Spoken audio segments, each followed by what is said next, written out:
that stuff out of here. It's Southwest Bias. Welcome into Southwest Bias, the only debate show with real-life consequences. Let's get into our matchup for the day. Today we have Craig taking on newcomer Derek. If you guys are ready, we can get into the first round. I'd like to bring up, by the way, Jacob, that this is the first in-studio edition of Southwest Bias.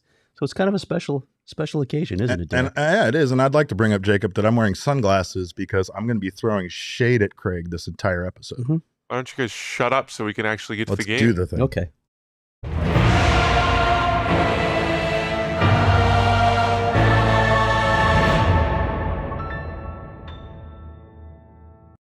Craig, here we go. Your time starts now. Those of you who follow me know my stance on this topic. As a Chicagoan, I know that the thick, rank substance known as ketchup is not allowed on a hot dog, but really it doesn't belong anywhere but in the trash. I can smell it in a room from a mile away, and the smell becomes all the more pungent the longer you let it sit. Did you know that a single tablespoon of ketchup has more sugar than a chocolate chip cookie, Derek? That means your normal dosage with that burger you're eating will give you a third of your daily recommended allowance of sugar. But I'm not here to talk about the unhealthy side of ketchup. That's obvious. I'm here to talk about good cuisine. Ketchup overpowers everything you add it to. Subtlety is a key ingredient in good cuisine, Derek. Ketchup has all the subtlety of you. It's really hard to find a food in nature with the consistency and color of ketchup. I searched. There's some fruits that are red, but ketchup doesn't come from a tree. It comes from a dark place. You know what it most resembles to me? Blood. The next time you bite into your hot dog with ketchup, imagine it as a blood-soaked pig. You're welcome. Look, I'm not here to tell you can't like ketchup. To each their own. But to those of you who believe that ketchup's popularity makes it good, I might remind you that Olive Garden is often voted the best Italian restaurant in Phoenix. In short, popularity does not equal quality. It was about time the Pittsburgh Steelers took down the Heinz sign and bottles off their stadium. Have you no shame? Have you no shame, Craig Morgan? You are on the wrong side of history here. Did you know 97% of American households have a bottle of ketchup in their refrigerator right now? More importantly, when surveyed by the fine folks at BuzzFeed, 85% of the people polled say they put ketchup on their hot dog. Craig, that's the number one thing that they put ketchup on. That is more than the 83% of people that put it on their French fries. But really, let's be honest about this. This isn't about ketchup at all, is it? This is about freedom. This is about freedom to live your best life. Remember, we're not here for a long time, folks. We're here for a good time. And there's guys like Craig Morgan who need to learn to put down the gavel, take off the white wig, and stop judging the rest of us. There are plenty of things that I find repulsive when it comes to food, but I would never shame people the way that Craig does just because he's from Chicago. You literally order a salad on top of your hot dog, and you're going to judge other people in this economy? No, sir. I won't stand for it. You know why? Because this is America. This is America. And, I'm not going to stand for you to besmirch the good name of ketchup. I want anyone listening to this to know that I support you putting ketchup on whatever you want. This is the land of the free and the home of the Whopper. If you want to put ketchup on your hot dog, fine. If you want to put ketchup on your scrambled eggs, fine. If you want to put ketchup on your macaroni and cheese, I stand by you. God bless you, and God bless America. Gross. Craig, you have 30 seconds to rebuke. All I have to say is, did you just cite BuzzFeed? Are we not a media company look here? at this. Do we know Look at anything this about journalist. media literacy? And you busted out BuzzFeed as your source for what's right on ketchup? I really don't feel like I need to say anything more because you just dropped BuzzFeed on us. Done. It's called a survey. That's it. I'm done. No more time. I had 2 seconds. No more time. You ready for round 2? Let's go.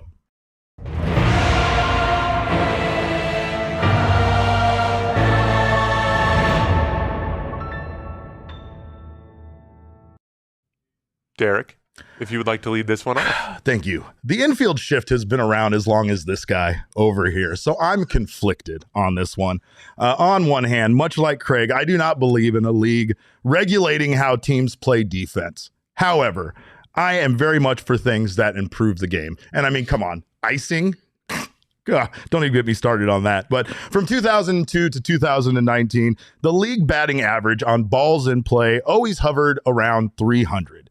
And since teams started implementing the shift to a point where MLB needed to get involved and decide to ban it, that average, Craig, dipped down to, you want to know what it dipped down to? 293. The difference between the two is 6 hits per 1,000 batted balls in play. Does the average fan really watch enough baseball to notice 6 hits missing from every 1,000 balls batted in play? I say not, but forget that. Let's just say that this does increase defense. Who wants to watch that? Who purchased a ticket to go watch people hit potential singles into ground balls all day because there are 5 defenders to the right of second base? Right? You may say this is pandering, but to a sport that is struggling with popularity over the last 7 years, I say you absolutely need to pander to the fans. More importantly, when you take a look at other changes to baseball, it doesn't take long for fans to accept the changes. The DH was the most controversial topic for baseball purists when it comes to the National League. And here we are, not even one full season past it, and nobody, and I repeat, nobody misses watching pitchers hit the ball. I understand why some people might like this change in Major League Baseball. The defensive shift can make the game seem duller, and that's quite a feat when we're talking about baseball. The defensive shift is the baseball equivalent of the neutral zone trap in hockey or zone defense in basketball. But let's get real here. You know what the defensive shift really is? It's coaching innovation, strategic genius. This is the sort of innovation that has occurred in every sport throughout history, whether it's nickel defenses, half-court traps, you can name a dozen. These changes in philosophy are just signs that coaches are doing their job and doing it well. They're solving problems with ingenuity. The people who want the shift banned are the same people who whine about everything being unfair. They're the people who like participation trophies. But you know what bugs me the most about baseball's attempt to restore a fair playing field with this rule change? The hypocrisy of it.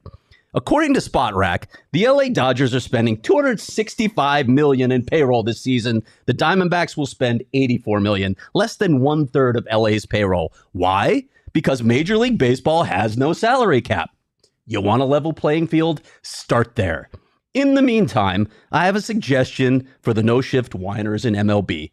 Figure out how to beat it. That's what sports are about, finding a way to beat your opponent. Hello, you play to win the game. Derek, you have 20 seconds. I have nothing to say because I don't feel like Craig made any points there that really need validation. Thank you, though. Craig? All right, I'll rest my case as well then. Round 3? Round 3.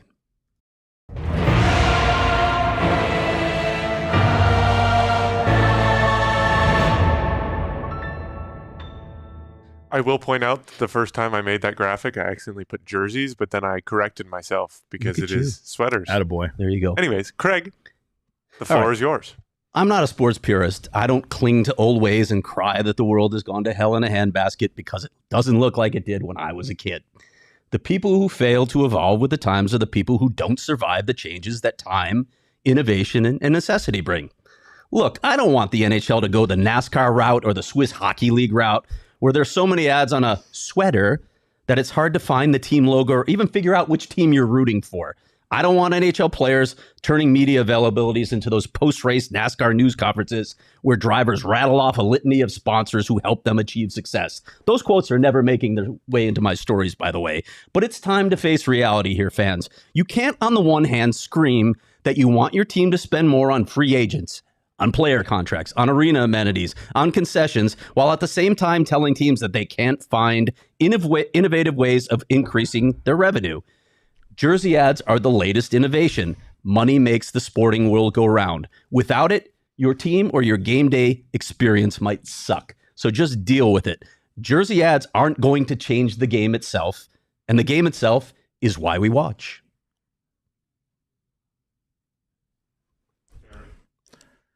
PayPal spends somewhere between $5 million and $20 million per season to have that little logo on the Suns jersey.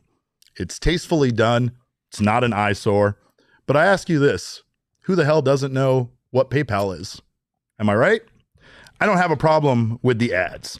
Ads are everywhere and have become an everyday part of our lives and our culture.